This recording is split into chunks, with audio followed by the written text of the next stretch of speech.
My wife finished her glass of wine and poured a second glass as we sat on our terrace enjoying the beautiful spring evening. I let out a large cloud of cold smoke and watched it flutter in the wind. "I'm not going to Chicago next month, Joe."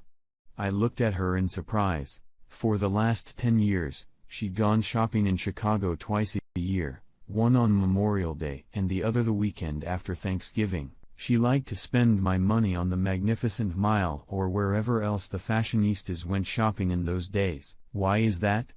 She looked away. "I just don't feel like doing it. Since the kids are away from home for college, I thought we could take a trip together."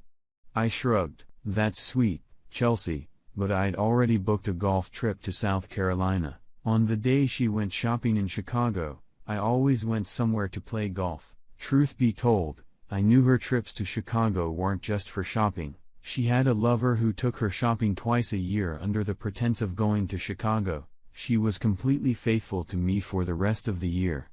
Believe me, I checked it out thoroughly. I shouldn't have been surprised that she had no intention of leaving now. Her lover had been killed in a botched robbery attempt on his jewelry store the month before. The idiot should have just let the guy take what he wanted and live the rest of his life. This asshole thought he could pull a gun and kill the robber. No, the good guy with the gun got shot in the head before he shot the bad guy with the gun. He wasn't such a good guy, though. After all, he was fucking my wife. "Well, maybe you could cancel your trip." I shook my head negatively. "I'll go with you then." "I don't think my golf partner would like that." "Who are you going with?" she asked, and was struck by the realization that she had never asked who I was traveling with before. The time had come. I decided I would end the charade she'd started with her lover years ago. "With Aaron." She dropped her glass. Luckily, we used plastic glasses when we drank outside. That didn't stop the expensive Chardonnay from spilling on the table. "Aaron," she whispered. "My best friend, Aaron." I nodded and took another puff of my cigar.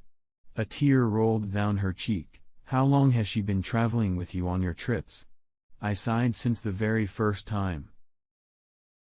She tried to hide her emotions, but failed miserably. "Do you have a constant connection with her?" "No. Not constant," I admitted. "We only get together twice a year. We kept each other company while you traveled to Chicago with her husband." Her tears grew larger, and she fought back sobs.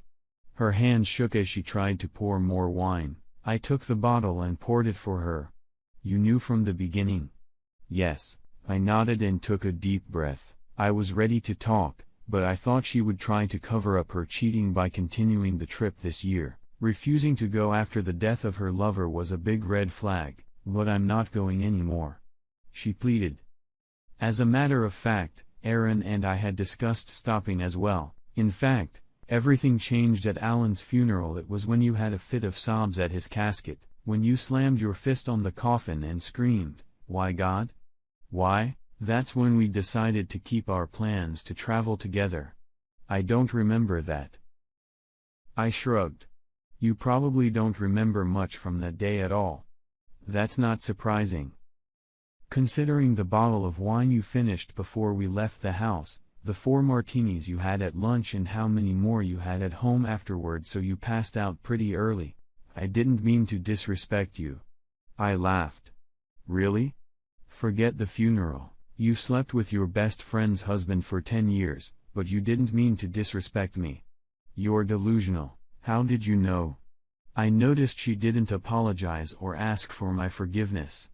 Oh, that was easy. He told his wife that there was a diamond show in Chicago that he was going to attend the first time. It was actually a happy accident that Aaron mentioned to me that he would be out of town. I'm not sure if you remember.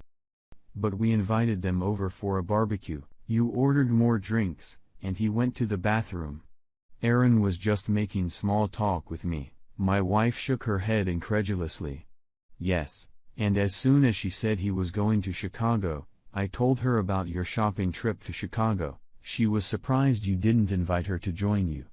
And at that moment, we realized why you didn't. I thought we were so good at hiding things. Alan traveled so much. I shrugged. No, You were actually quite careless. You should have picked a place where there was actually a diamond show, and to think that you could go traveling on the same weekend as her husband twice a year, every year, and not set off alarms in our heads was just silly. You never said anything. We thought everything was fine. That's just your arrogance and disrespect. Neither you nor Alan bothered to ask who Aaron and I went on our trips with. It really shook us up. You cared so little about it that you never wondered what your stupid spouse was up to. That's not true, she said quietly. We talked about what you were doing. It never occurred to us that you were leaving together. That's funny, chills. We thought we'd been caught 3 years ago. Your flights were delayed. She frowned. I nodded. She added, we stayed another day. And it never occurred to me that you were both delayed overnight because of the blizzard. Would you believe Aaron and I were worried and almost canceled our Memorial Day trip next year? But you and Alan acted like nothing happened and went on with your plans as usual. What now, Joe? That's a good question. Frankly, after the way you embarrassed me at the funeral, I intend to get a divorce, she gasped. Oh, don't act so surprised, loving wife. Aaron and I put up with your liaisons because we comforted each other while you broke your vows. I never imagined you would fall in love with this piece of shit. It didn't happen right away. I'm so sorry. She broke down sobbing and rushed into the house. I texted Aaron, all clarified. Her response was immediate. I'm waiting. I put my phone in my pocket and my cigar in the ashtray and took a deep breath. Chelsea wasn't the only one falling for her steady lover. It was time to organize the rest of my life, and Chelsea wasn't meant to be there.